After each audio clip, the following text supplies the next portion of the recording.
I am the architect. I created the Matrix. Shall we play a game?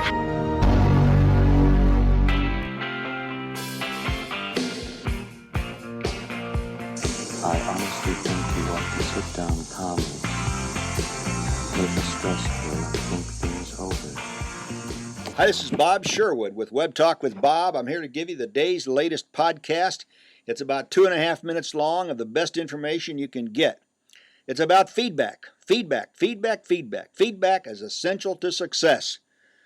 A person cannot get better at anything without feedback. Roger Federer has a coach he takes with him. Tiger Woods has a coach that he takes with him when he travels. All the great people have coaches. Now, feedback comes bundled in all kinds of sandwiches. It comes sandwiched between, "You're doing a better job, Bob, but da-da-da-da-da." It comes angrily in the form of, "Hey, Bob, why can't you do a better job at?" It comes argumentatively and perhaps destructively in the form of, "Hey, Bob, every time you do this activity, you screw it up. Why can't you get it right?" Each of these comments, bundled in language, tone, demeanor, and body language of the giver, may contain, however, just a pearl of wisdom that you need to make yourself a little bit better.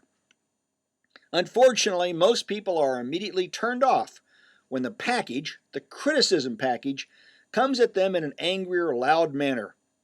And it is often explained in the comment, "I simply can't listen to my manager anymore because he always raises his voice or criticizes me in such an angry way." Well, grow up, so what? I've had people tell me that their boss criticizes them or gives them feedback in such a manner that it is totally upsetting to them.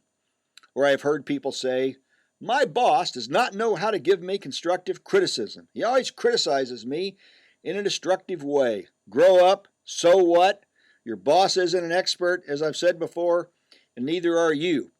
But if you're that kind of a person, you're denying yourself the benefit of the feedback because you don't like the way the feedback is packaged or bundled. But listen up, folks.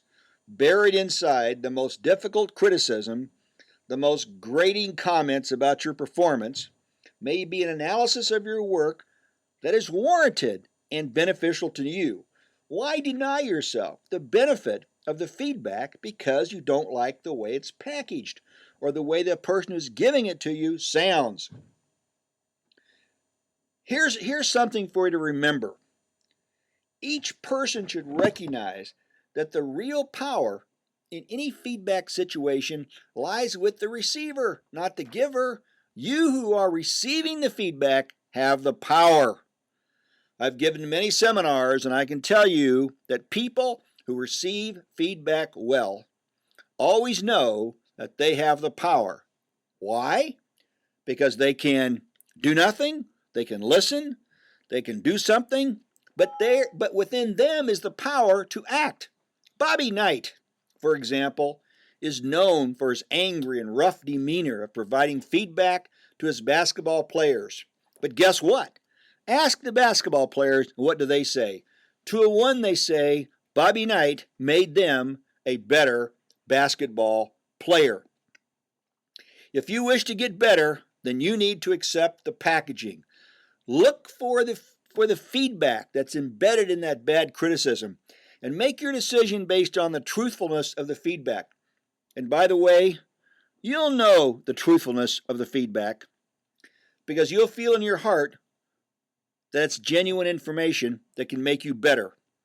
So do not deny yourself the benefit of the feedback because you don't like the packaging, but make yourself better by looking for that pearl of wisdom. And that's all for today. That's Bob Sherwood's Web Talk with Bob podcast on feedback. Listen up, tune in, tune on, let me make you web ready. I am the architect.